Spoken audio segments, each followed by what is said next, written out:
Part of the reason that music revenues have taken a hit is just simply, sure, piracy has something to do with it, but the CD marketplace was extremely profitable, and that entire game was so exquisitely, rigged.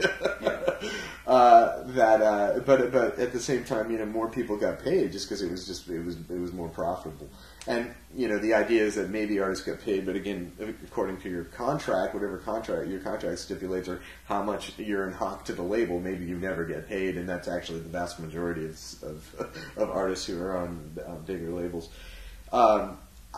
I think that you will find consumers just starting to become naturalized to the new legal licensed environment.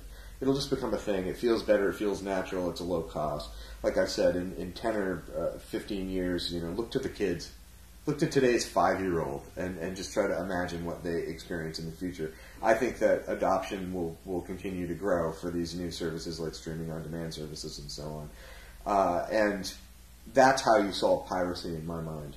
Is offer a better system. But yes, by offering a better alternative.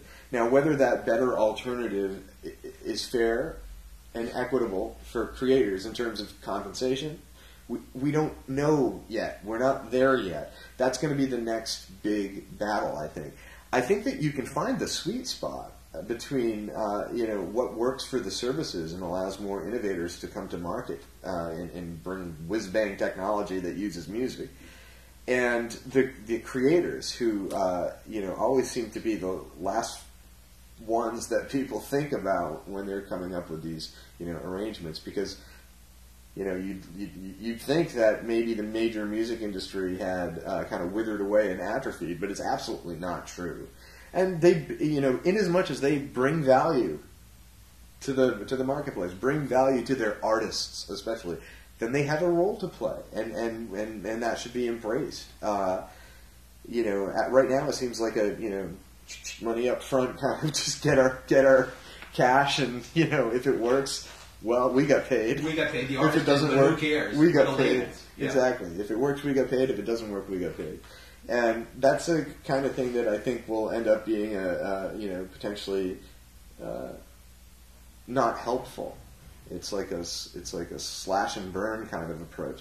And if you've lived through the early part of the 2000s and observed how innovation occurred in the music space, there were services that the labels backed, but oftentimes they came with all kinds of restrictions. They only worked on a PC, or they had this proprietary whatever, or only part of the catalog. And we've got a digital music innovation graveyard that stretches for miles. And it's maybe some of those services weren't good and shouldn't have been around. They would have bit the dust anyway. But the fact of the matter is the major labels are dictating innovation around music. At the end of the day, that affects artists, even independent artists who aren't part of the major label system. So I want, my friends who are musicians, we want the best of all worlds. We want access to audiences. We want ubiquity. We love being able to dial up a piece of music just for inspiration or investigation. But we also want to be able to sustain our careers using digital music revenue as one part.